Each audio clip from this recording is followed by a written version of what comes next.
নমস্কার, শ্রোতা বন্ধুকে স্বাগত জানিয়ে শুরু করছি আজকের গল্প পাঠ লাল মেঘ। লিখেছেন আব্দুল গাফফার চৌধুরী।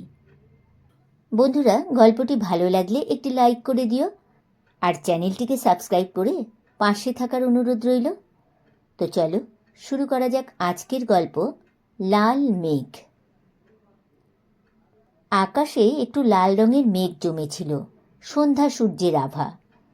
তার স্বর্ণাভ প্রতিচ্ছায়ায় গির্জাচূড়ার ক্রসদণ্ডটি পর্যন্ত অপরূপ হয়ে উঠেছে। এক টানা খটখট শব্দ বন্ধ করে ভীমজি অফিসের দেওয়াল ঘড়িটার দিকে তাকালো। 5টা বেজে গেছে কখন। তেতলা বাড়ির কামরা থেকে নিচে জনসমুদ্র চোখে পড়ে। মনে হচ্ছে যেন একটা ঢেউ উঠছে আর নামছে। বড় সাহেবের সমস্ত চিঠি আর অর্ডারগুলো টাইপ শেষ করে যথাস্থানে গুছিয়ে রেখে ভীমজি উঠে দাঁড়ালো। ঘাম দিয়ে যেন জ্বর ছাড়ল। এক গাদা কাজ এসে জমেছিল সারা সপ্তাহ ধরে। বলতে গেলে চাপিয়েই দেওয়া হয়েছিল তার উপর। এরপরও ছিল বড় সাহেবের রক্তচক্ষু ধমক। না হে, তোমায় দিয়ে কাজ হবে না। 2টো কাজ দিলে 4 দিনে সারতে পারো না। স্পিডি হ্যান্ড চাই, স্পিডি হ্যান্ড। ভীমজি কথা বলে না, মাথা নিচু করে দাঁড়িয়ে থাকে। তারপর পর্দা ঠেলে ধীরে ধীরে আবার নিজের আসনটিতে এসে বসে। গত 5 বৎসরে এই একতলা বাড়িটি তেতলা হয়েছে। প্রাইভেট লিমিটেড কোম্পানির আয় 10 গুণ বেড়েছে। বড় সাহেবের কাঠের চেয়ার পুরো গদিওয়ালা রিভলিং চেয়ারে পরিণত হয়েছে। পুরনো 35 মডেলের ফোর্ডের জায়গায় এসেছে ঝকঝকে ভিভা ভক্স হল। টাইপিস্টের কাজ বেড়েছে 10 গুণ, কিন্তু লোক সেই একা ভীমজি, ইব্রাহিম ইসমাইল ভীমজি। বেতন মাসে 150 টাকা। চেয়ার থেকে কোটটা তুলে গায়ে দিয়ে চশমাটা নাকের উপর ভালো করে চাপিয়ে রাস্তায় এসে দাঁড়ালো ভীমজি। বিড়ি কিনতে গিয়ে কি ভেবে 2 পয়সা দামের একটা সিগারেট কিনল। পাকানো দড়ির আগুনে সবে সেটা ধরাতে যাবে এমন সময় পিঠে হাত পড়ল। ভীমজি সাব, কন? আমি পেয়ার বক্স। ও। ভীমজি অস্বস্ত হলো। বড় সাহেবের খাস চাপরাশি ভাঙা বাংলায় বলল, কোনো নতুন সংবাদ আছে? পেয়ার বক্স হাসল। তুমি সাহেব আজ তো ভামি। 5 বৎসর বাংলাদেশে আছো, এখনো বাংলা কথা শিখতে পারলে না? ভীমজি বলল, কুছু কুছু। পেয়ার বক্স বলল, কুছু কুছু না কচু কচু। ভীমজি সিগারেটে শুকটান দিয়ে এতক্ষণ হাসল। বলল, তারপর সংবাদ কি? সংবাদ? তোমার কপাল পুড়েছে। কাজকামগুলো সব সেরে রেখেছে তো? ভীমজি মাথা নাড়ল। হ্যাঁ হ্যাঁ সব। পেয়ার দ্বিধাভরে মাথা ঝাঁকালো। তবু কি হয় বলা যায় না। একটা ঝুকরি সাহেবের পিছু লেগেছে। ঝুকরি? পেয়ারের মুরব্বিয়ানায় ভীমজি বিরক্ত হলো। বড় সাহেবের খাস চাপরাশিগিরির বদৌলতে পেয়ার আজকাল কাউকে বড় একটা কেয়ার করার প্রয়োজন বোধ করে না, এমনকি স্বয়ং চাকরিদাতা ভীমজিকেও না।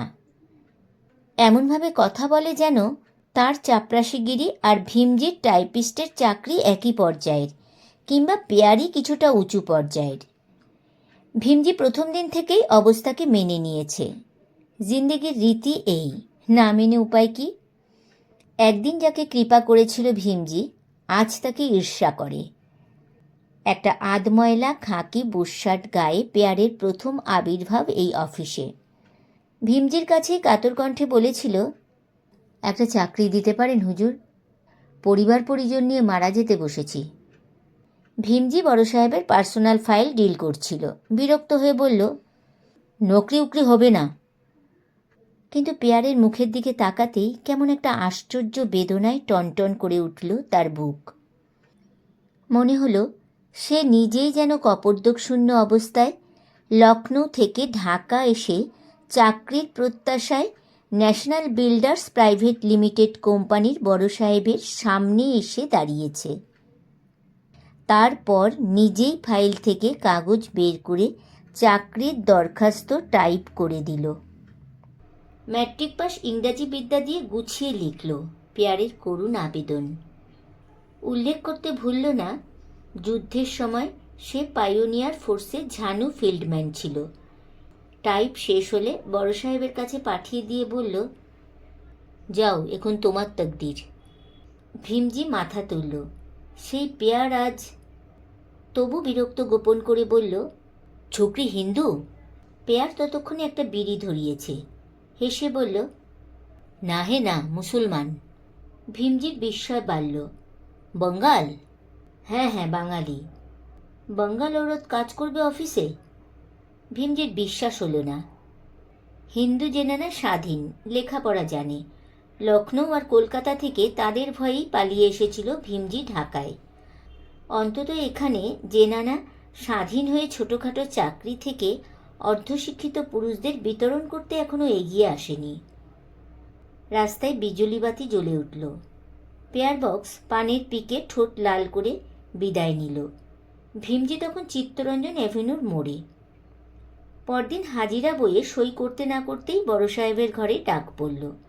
দুরু দুরু বুকে ভীমজি স্প্রিংয়ের দরজা ঠেলে ঘরে ঢুকল। ঢুকতেই মৃদু সৌরভে চমকে উঠতে হলো তাকে। না, বড় বেশি কিছু নয়, 23-24 বৎসর বয়সের একটি বাঙালি মেয়ে। নকশাছাপ কাপড় পরনে, হাতে ছোট্ট একটি ভ্যানিটি ব্যাগ। প্রসাধনের উগ্রতায় মুখের রং বেমালুম ঢাকা পড়েছে। বোধহয় পেয়ার বক্সের সেই খুবসুরত ছোকরি। ভীমজিকে দেখেই বড় সাহেব হাতের ফাইলটা ছুঁড়ে মারলেন। এসব কি টাইপ? একে কি টাইপ করা বলে? একটাটির মাথা কাটা পড়েনি, এল হয়ে আছে আই, পড়লে চিঠির মানেই বদলে যায়। চোখে দেখে টাইপ করো না? ভীমজি মুখ নিচু করে দাঁড়িয়ে রইল। এরকম কটূক্তি আজকাল তার আর গায়ে বাঁধে না, কিন্তু এই মেয়েটির সামনে অনেক দিন পরে আজ আবার তার বড় অপমান ঠেকল। দুচোখ জ্বালা করতে লাগলো। মনে হতে লাগলো এর জন্যে যেন বড় সাহেবের চাইতে ওই মেয়েটি বেশি দায়ী। আশ্চর্য! ভীমজি নিজেই বিস্ময় বোধ করল। বয়স তার খুব বেশি নয়। যে বয়সে মেয়েরা চোখে রং ধরিয়ে দেয় সে বয়স তার এখনো পার হয়নি। কতদিন স্যাভেজ রোডের অথবা ডিআইটি অ্যাভিনিউর মোড়ে দাঁড়িয়ে সতৃষ্ণ চোখে সে প্রাণ করেছে জীবনের এক বিমুগ্ধ ফাল্গুনের বিচিত্র রূপসজ্জা। কারো শাড়ি, কারো গাউন, কারো সালোয়ার ওড়না, কেউ সুশ্রী শুভ্র, কেউ শ্যামা, কেউ গোলাপি, বিচিত্র বর্ণের বিচিত্র সমারোহ। আর এক অতৃপ্ত কামনার দীর্ঘশ্বাসে ভীমজির শীর্ণ বুকের পাঁজরগুলো কেঁপে কেঁপে উঠেছে।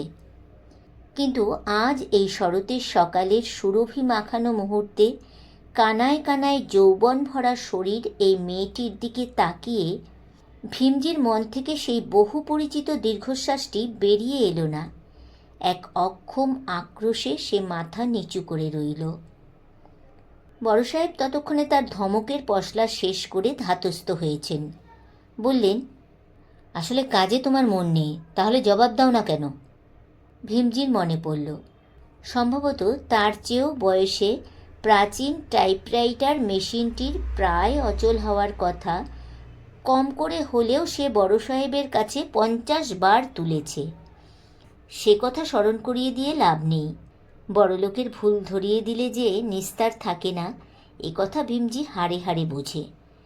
তাই ভাঙা টি আর এল হরপের সব দায় ঘাড় পেতে নিতে সে মেঝে স্যান্ডেলের তলা ঘষতে লাগল। বড় সাহেব সদয় হলেন।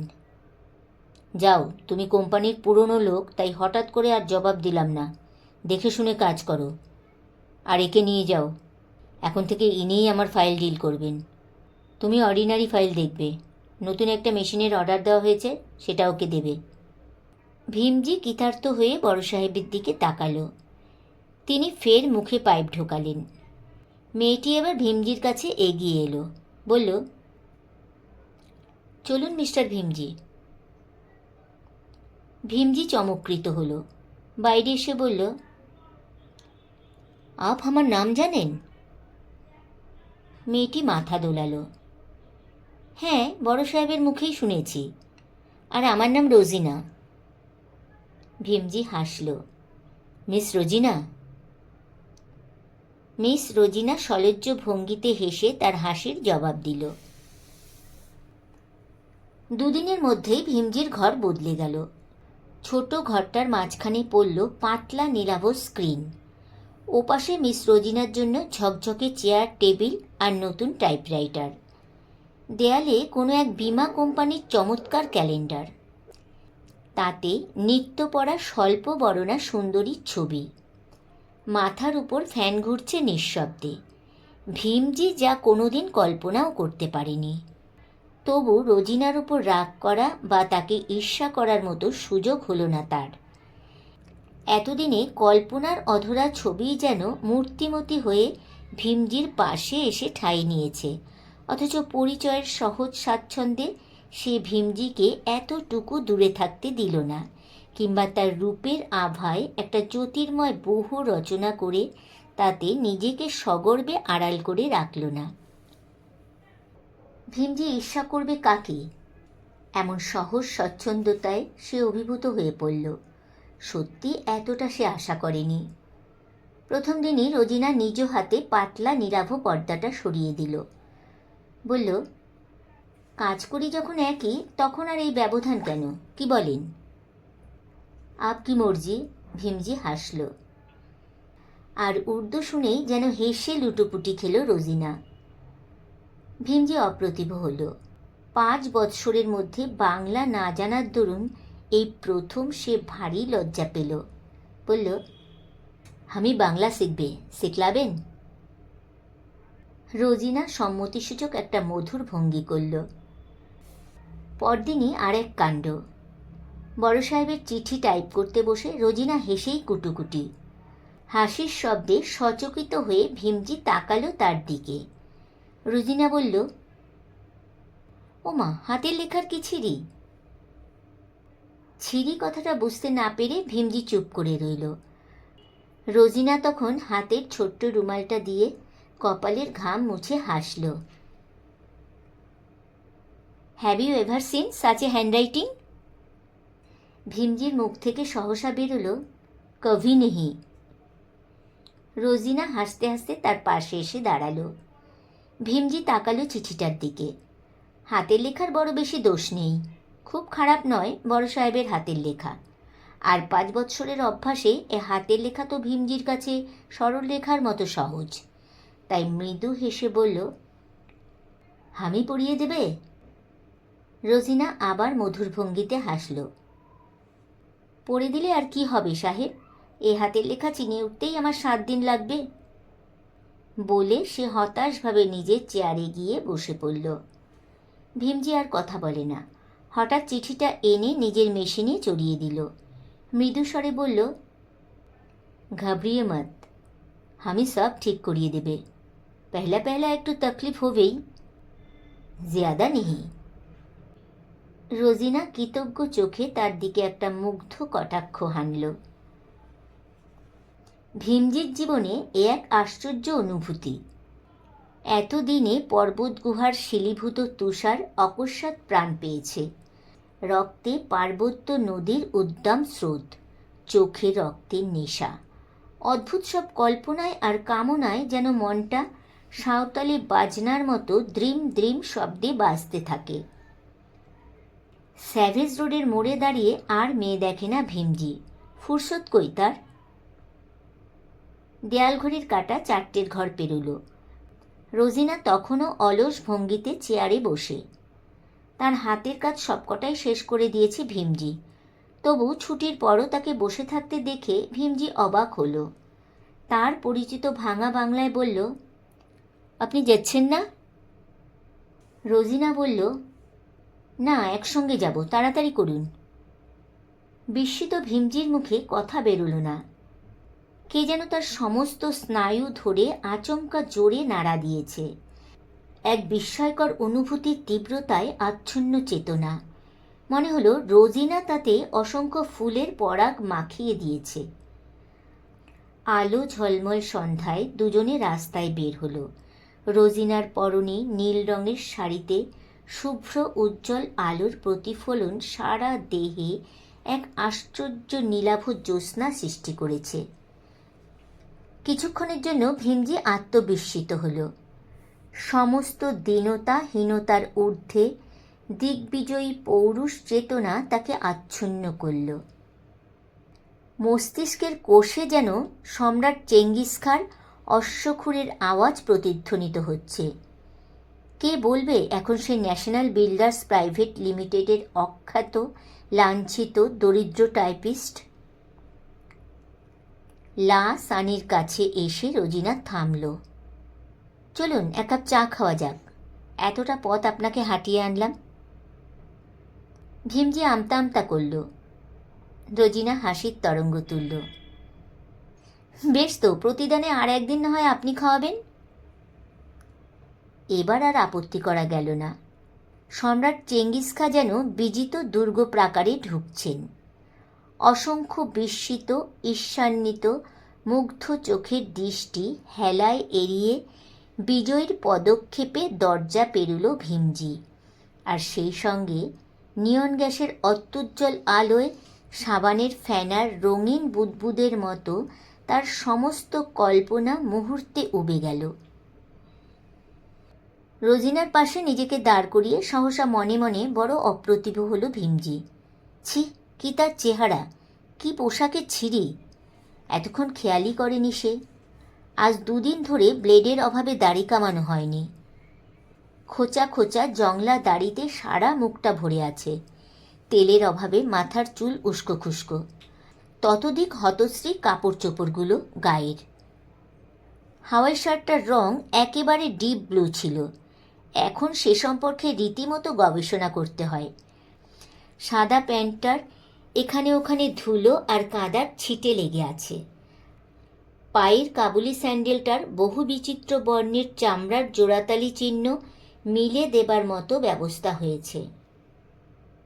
ভীমজি মনে মনে লজ্জায় মরে গেল। ছি ছি, এ কি রোজিনার পাশে এসে দাঁড়াবার মতো চেহারা না পোশাক! রোজিনা ততক্ষণে একটা টেবিলের দিকে এগিয়ে গেছে। ভীমজির ভাবান্তর লক্ষ্য করে বলল, ও কি দাঁড়িয়ে রইলেন কেন, আসুন। ভীমজি পায়ে পায়ে এগিয়ে গিয়ে একটা চেয়ার টেনে নিল।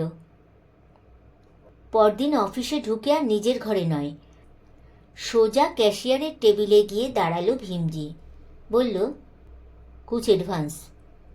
অ্যাডভান্স? ক্যাশিয়ার বিস্মিত হল। ভীমজির 5 বছরের চাকরি জীবনে এই প্রথম সে অ্যাডভান্সের জন্য এসে দাঁড়িয়েছে।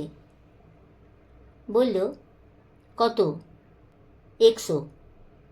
100? ভীমজি মাথা নাড়ল। বিস্মিত ক্যাশিয়ার আর কথা বলল না। সে জানে ভীমজি হিসেবি ছেলে। চাকরি জীবনে সে কোনোদিন অ্যাডভান্স নেয়নি। আজ খুব ঠেকায় না পড়লে 150 টাকার মধ্যে 100 টাকাই আগাম চাইতে পারত না। তাই টাকা কটা গুনে দিতে দিতে বলল, বাকি মাসটা চলবে কি করে হে? ভীমজি জবাব দিল না। কথাটা সেও ভাবছিল। তার গোনাগুনতি টাকা। 50 টাকা তার থাকার ছোট্ট গুদামঘরটির ভাড়া, 40 টাকা দিতে হয় মেসে, 20 টাকা দিতে হয় হ্যাপি রেস্টুরেন্টের মালিককে। বিনিময়ে সকালবেলা 2টো টোস্ট আর চা, একটি সিগারেট তার পাওনা। এর মধ্যে আবার ফাঁক খুঁজে খুঁজে ধোপা, নাপিত, সিনেমা, বন্ধুবান্ধবকে আপ্যায়নের খরচ জোগাড় করতে হয়। সুতরাং মাস শেষ হওয়ার আগে এই 100 টাকায় আগাম খরচের ঝামেলা অনেক। তবে ভরসার কথা, গত 5 বৎসরে ভীমজি দেনা পাওনার ব্যাপারে কারোর সঙ্গে দ্বিরুক্তি করেনি, কথার খেলাপও করেনি।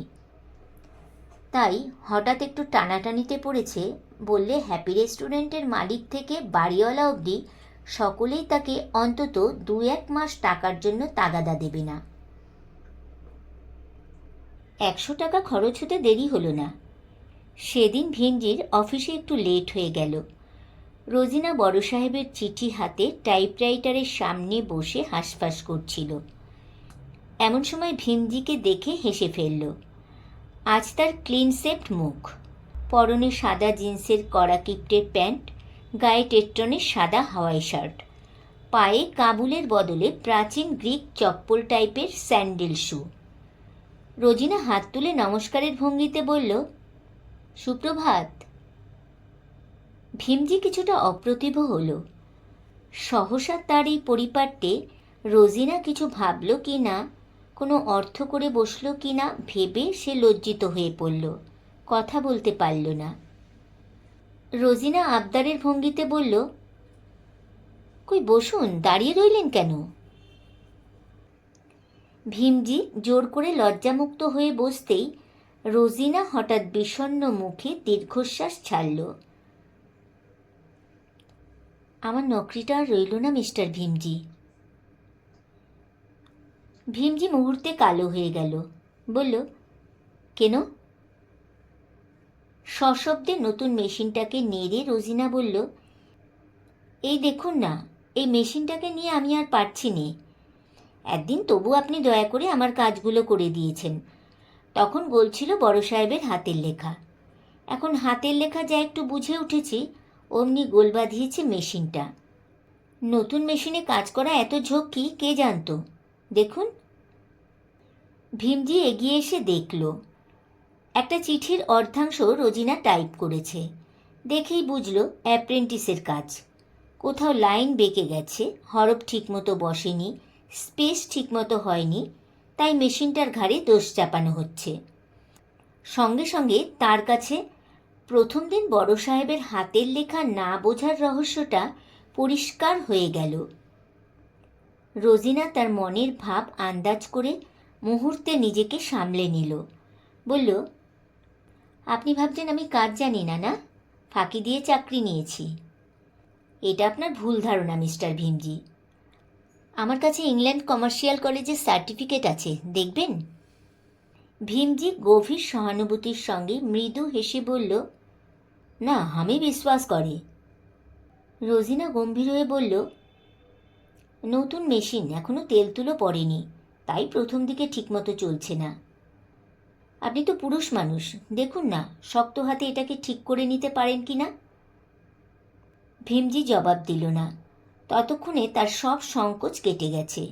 মেশিনটাকে নিজের টেবিলে তুলে নিয়ে অভ্যস্ত হাতে চিঠিগুলো টাইপ করতে বসে গেল। রোজিনা তার দিকে চেয়ে সলজ্জ হাসি হাসল। সেই থেকে ব্যবধানটা আরও কমল। সেই সঙ্গে ভীমজির জীবনেও রোজকার ঘড়ি বাঁধা কাজেও যেন পরিবর্তন এলো। এখন রোজ দাড়ি কামানো, কাপড় চোপড় পরিষ্কার রাখার দিকে তার গভীর মনোযোগ। ঘড়ির কাঁটা ধরে অফিস ছেড়ে বেরোয় সঙ্গে রোজিনা। মাসের পয়লা দিকে রিকশায়, তারপর হেঁটে। চালচলন কথাবার্তাতেও বাঙালিয়ানা এলো। চুলের মাঝ বরাবর আগে সিঁথি কাটত ভীমজি, তা নামতে নামতে প্রায় কানের গোড়ায় নেমে এলো। অফিসে ঢুকতেই তার প্রথম কাজ রোজিনার আর্জেন্ট ফাইলের কাজগুলো সেরে ফেলা। তারপর রোজিনাকে নতুন মেশিন চালু করা শেখাবার নামে কাজ শেখানো। ছলটুকু দুজনের কাছেই পরিষ্কার। ভীমজির ফাইলের কাজ দিন দিন স্তূপীকৃত হয়ে ওঠে। সেভাবে ফুরসত মতো একদিন ছুটির দিন দেখে সব করে রাখলেই হবে। রোজিনা উৎসাহ দেয়, একদিন দুজনে মিলে করলে ও কাজে আর কতক্ষণ লাগবে।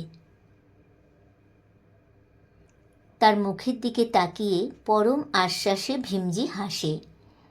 শীতের শেষে বসন্ত ছোঁয়ার নতুন পাতা শোভিত গাছের মতো হঠাৎ যেন সেই জীর্ণ শীর্ণ ভীমজি নতুন মানুষে রূপান্তরিত হয়ে গেছে।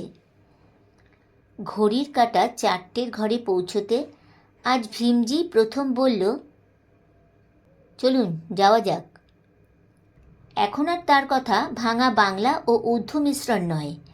রোজিনা খুশি হয়ে বলল, 1 মাসেই কিন্তু আপনি কথা বলার চমৎকার উন্নতি করেছেন, চলুন। অফিস থেকে বেরিয়ে দুজনে বিকেলের জনস্রোতে মিলিয়ে যায়। জনস্রোতে হারিয়ে গিয়ে জীবনটাকে পরম রমণীয় মনে হলো ভীমজির। এতদিন যেন এই জীবনই সাদামাটা হয়ে খণ্ড খণ্ড রূপে আকাশের দিগ্ভ্রষ্ট মেঘের মতো ঘুরে বেড়াত। হঠাৎ তার সূর্যের স্পর্শ লেগে ফাল্গুনের কৃষ্ণচূড়ার মতো রঙে বর্ণে অপরূপ রঙিন হয়ে উঠেছে। আকাশে গোধূলি মেঘের রক্তাভ দিকে তাকালো ভীমজি, ঠিক অমনি। ইচ্ছে ছিল সার্পেন্টাইন লেকে বেড়াতে যাওয়ার, কিন্তু ছবিঘরের সামনে সুসান হেওয়ার্ডের লস্যময়ী ছবিটা দাঁড় করালো ভীমজিকে। কিছুক্ষণ ইতস্তত করলে সে, তারপর জোর করে দ্বিধা ঘুচিয়ে বলল, পিকচারটা দেখলে হতো না? রোজিনা হঠাৎ দৃঢ়ভাবে ঘাড় নাড়ল। না। ভীমজি বিমূঢ় হলো। এরকমটা হবে সে কল্পনাও করতে পারেনি, তাই সহসা তার মুখে কথা জোগাল না। রোজিনা তার কাছে ঘেঁষে দাঁড়ালো, মৃদু স্বরে বলল, আমাদের নিয়ে অফিসে কথা উঠেছে জানেন? কোথা? কিসের কথা? রোজিনা ভ্রু কুঁচকালো। ছি ছি, এতদিনেও আপনার উচ্চারণটা ঠিক হলো না। কোথা নয়, কথা। ভীমজি ভুল শুধরে বলল, হ্যাঁ হ্যাঁ কথা। কিসের কথা? রোজিনা উষ্ণ স্বরে বলল, কিসের কথা তা আপনি বোঝেন না? এই যে আমরা কাজ শেষে রোজ একসাথে অফিস থেকে বেরোই, এতে অফিসের অন্যান্য লোকেরা ইঙ্গিতে হাসাহাসি করতে শুরু করেছে। তার উপর একসাথে সিনেমা দেখছি দেখলে আর উপায় থাকবে না। বড় সাহেবের চাপরাশি, সে যে কি নাম? হ্যাঁ, পেয়ার বক্স। সে তো আমাদের একসঙ্গে দেখলে সামনেই হেসে ওঠে। ব্যাপারটা বুঝে ভীমজি গম্ভীর হয়ে গেল। রোজিনার আজকের ব্যবহার অহেতুক নয়, তাই সহানুভূতিতে তার মনটা আর্দ্র হয়ে এলো। বলল, ঠিক ঠিক, ছবি দেখা উচিত হবে না। রোজিনা বলল, আজ তাহলে এখান থেকে বিদায় নিই, কেমন? কাল আবার দেখা হবে। বলে মৃদু হেসে লঘু গতিতে রাস্তার বাঁকে অদৃশ্য হয়ে গেল। এতদিন যে ভয় ছিল মনের অগোচরে, মাস তিনেক না যেতেই তা মূর্তি ধরে এলো। বাড়িওয়ালা 4 মাসের বাকি ভাড়ার তাগাদা করে গেছে। হ্যাপি রেস্টুরেন্টের মালিক বলেছে তাকে আর খাওয়ানো চলবে না। বন্ধু বান্ধবের কাছে, পান বিড়ির দোকানে, এখানে সেখানেও ধারকর্য হয়েছে প্রচুর। একদিন তার উপর সকলের যে নিশ্চিন্ত নির্ভরতা ছিল, হঠাৎ যেন তাতে ফাটল ধরে গেল, আর ফাটল ধরতেই পাওনাদারদের তাগাদা তীব্র হয়ে উঠল। আগেকার জীবনে সুখ ছিল না, কিন্তু স্বাচ্ছন্দ্য ছিল। এখন সুখের লোভে স্বাচ্ছন্দ্য হারিয়ে চারিদিকে আধার যেন জমাট বেঁধে উঠল। অথচ 3-4টা মাস পাখির মতো উড়ে পালিয়েছে, একটুও অনুভব করতে পারেনি ভীমজি। রোজিনার সহচর্যে পকেটের পয়সা খরচ করতে ক্লেশ ছিল না, ছিল অফুরন্ত আনন্দ। 3 মাস না যেতেই সেই আনন্দের ফোয়ারার উৎসে কে যেন একটা পাথর চাপা দিয়ে দিল। মন খারাপ, তাই ব্যাপারটা প্রথম দিন লক্ষ্য করেনি সে। দ্বিতীয় দিন অবাক হয়ে দেখল একই ঘরে রোজিনা আর তার মধ্যে সেই নীলাভ পাতলা পর্দাটা আবার কে যেন টেনে দিয়েছে। রোজিনার সঙ্গে মুখোমুখি হতেই সে হেসে বলল, রাগ করেনি তো আবার? কেন, পর্দাটা আবার টেনে দিয়েছি বলে? ভীমজি জবাব দিল না। মুহূর্তে তার মনের ভাব আন্দাজ করে রোজিনা বিষণ্ণ কণ্ঠে বলল, অফিসের লোকেদের কানাকানি আর সহ্য হচ্ছিল না, তাই টেনে দিলাম। ভাবলাম একটা ফর্মালিটি তো মাত্র, ওটা মানতে আর বাধা কি? তাতে যদি এই নির্লজ্জদের কানাকানি বন্ধ হয়। ভীমজি হাসির একটা ব্যর্থ চেষ্টা করল, বলল, বেশ করেছেন। তারপর শ্রান্ত পায়ে এসে নিজের চেয়ারে বসল, কিন্তু টেবিলে হাত দিয়েই সে চমকে উঠল। তার নিজের কাজের ফাইল, অর্ডিনারি ফাইলটা কোথায়? প্রাণপণে খেটে সে কাজগুলো প্রায় শেষ করে এনেছিল। ভয় ছিল বড় সাহেব না এর মধ্যে আবার তলব করে বসেন। তাহলে কি তিনিই নিলেন? রোজিনার টেবিলের কাছে এসে সে দাঁড়ালো। আমার ফাইল? বড় সাহেব নিয়েছেন। নতুন মেশিনের খটখট আওয়াজে রোজিনার স্বর ডুবে গেল। সারা দিন নিজের ভাঙা মেশিনটার সামনে স্থানুর মতো বসে রইল ভীমজি, আর শুনতে লাগলো রোজিনার নতুন মেশিনের খটখট ধ্বনি। প্রতি মুহূর্তেই তার ভয় হচ্ছিল এই বুঝি বড় সাহেবের কাছে ডাক পড়ে, কিন্তু ডাক পড়ল না। 4টে না বাজতেই রোজিনা এসে কাছে দাঁড়ালো। ঠোঁটের কোণে হাসি ফুটিয়ে আবদারের ভঙ্গিতে বলল, আজ কিন্তু আপনাকে না নিয়েই যেতে হচ্ছে, হঠাৎ জরুরি কাজে আটকে গেছি। রাগ করবেন না যেন, কেমন? কাল থেকে আবার একসঙ্গে যাব। মুহূর্তে যেন হালকা ডানায় উড়ে গেল রোজিনা। বড় সাহেবের কাছে ডাক পড়ল পরদিন। পাইপ ঠুটে তিনি জরুরি কাগজপত্র ওল্টাচ্ছিলেন। ভীমজিকে দেখে বললেন, তোমার গত মাসের কাজের যা রেকর্ড দেখলাম, তাতে তোমাকে জবাব দেওয়া ছাড়া উপায় থাকে না। কোম্পানিকে স্রেফ ফাঁকি দিয়েছ তুমি। তবু পুরনো লোক বলে নোটিশ পিরিয়ডের বেতনটা তোমাকে দেওয়া হবে। যাও। ভীমজি কি বলতে যাচ্ছিল, গলা দিয়ে স্বর বেরোলো না।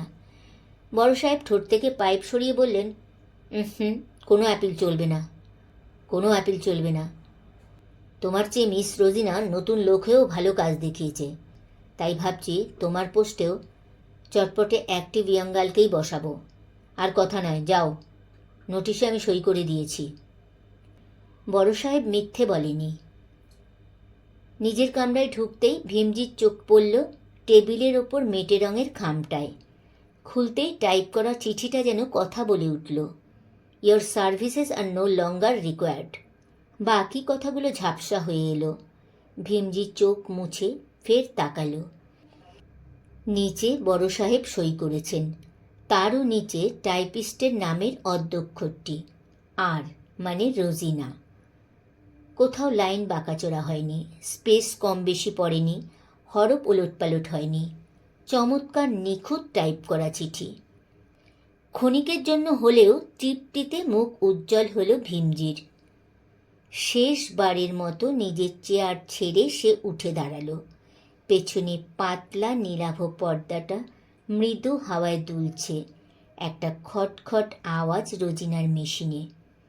ভীমজি ধীর পায়ে রাস্তায় নেমে এলো।